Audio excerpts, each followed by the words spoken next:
que vocês deixem o microfone no mudo, por enquanto. Ok, iniciamos a gravação.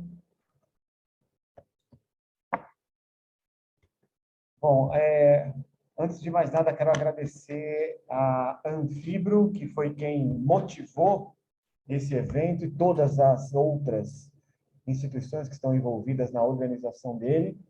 A Política de Saúde Funcional é um projeto de lei que deve mudar completamente a forma de pensar, de agir, de escrever, de intervir em saúde. De fato, ela representa isso. Nós temos atualmente uma dificuldade entre os profissionais de saúde e, com certeza, a política de saúde funcional vai fazer diferença no sentido de conhecimento e até mesmo de melhorar a qualidade dos profissionais e, claro, a qualidade da assistência. Nós temos, por exemplo, algumas confusões que ocorrem pela falta de aplicação de conceitos básicos em saúde e até mesmo o uso correto de expressões. Me refiro, por exemplo, à patologia, muitas vezes equivocadamente usada como sinônimo de doença, sendo que patologia significa, na verdade, o estudo das doenças, ou o estudo dos sofrimentos e das doenças, o que engloba os fatores determinantes. Acontece o mesmo com nosologia. Noso também significa doença propriamente dita, e nosologia é o estudo das doenças e também dos fatores determinantes, ou seja, do processo saúde-doença. Por outro lado, a palavra diagnóstico também é muito confundida, até mesmo pelos próprios profissionais da área da saúde, que tem como entendimento que diagnóstico é uma conclusão sobre alguém ou sobre a situação de alguém. Quando, na verdade, dia significa dividir, gnose significa conhecer, portanto, diagnose é o processo de dividir para conhecer. Diagnóstico é um processo e não é uma conclusão. Eu vou dar alguns exemplos para vocês para esclarecer isso, e eu peguei aqui dois. Por exemplo, gagueira, que na CID-10 é o F98.5. Nós aprendemos, durante a faculdade, que o diagnóstico, nós profissionais da saúde, ele é dividido em 5 pontos: diagnóstico patológico, etiológico, topográfico, anatômico e sindrômico, também conhecido como clínico. Diagnóstico clínico, também ouço alguns profissionais que desconhecem o significado da palavra, dizerem que diagnóstico clínico é diagnóstico médico. Diagnóstico clínico significa descrição de sinais e sintomas, também chamado como diagnóstico sindrômico.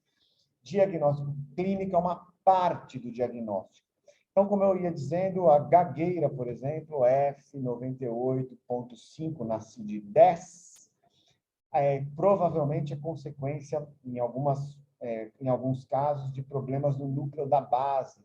Esse é o diagnóstico anatômico, que pode causar, por exemplo, problemas na fluência da fala. Esse é o diagnóstico sindrômico. E pode ser em consequência do desenvolvimento, gagueira do desenvolvimento. Esse é o diagnóstico etiológico. E então nós temos o que chamávamos antes de diagnóstico completo. Transtornos de ansiedade e depressão, F41.2, diagnóstico patológico, que pode ter alterações no fluxo do pensamento, que pode ter, por exemplo, paralisação da pessoa, que pode ser decorrente de assédio moral. Ou seja, estou falando de diagnóstico etiológico, patológico, topográfico, anatômico, sindrômico ou clínico. Nós ainda estamos em um momento em que os profissionais da saúde querem colocar as suas próprias profissões como sobrenome dos diagnósticos. Aqui eu dei um exemplo do, entre aspas, diagnóstico fonoaudiológico e, entre aspas, diagnóstico psicológico ou psiquiátrico. Se o diagnóstico tem que ter um sobrenome, o sobrenome é biopsicossocial. Porque mesmo com esses 5 pontos que eu coloquei aqui, o diagnóstico está incompleto, porque eu não descrevi quais são as restrições de participação social da pessoa, não descrevi quais são as limitações de atividade da pessoa, Não descrevi o ambiente físico, o ambiente ecológico, o ambiente social, o ambiente político. Só consigo fazer isso com uma equipe multiprofissional e interdisciplinar. Só consigo fazer isso descrevendo dentro de um modelo de pensamento biopsicossocial, que é o que essa lei faz com que nós avancemos.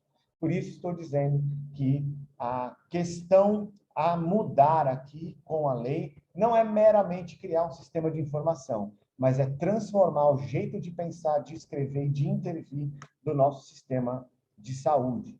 Casos complexos, como síndrome de burnout, e burnout é uma palavra em inglês, tá? Não está em outra língua, não. É burn, de queimar, out, né? Que significa esgotamento. Ou fibromialgia, são casos extremamente complexos e que não se esgotam em descrever ou escrever uma palavra. Essa pessoa tem isso. Isso não quer dizer nada. Tem muita coisa a descrever e só com pensamento biopsicossocial a gente consegue fazer isso. E é por isso que nós estamos aqui. Se o diagnóstico tem sobrenome, o sobrenome é biopsicossocial.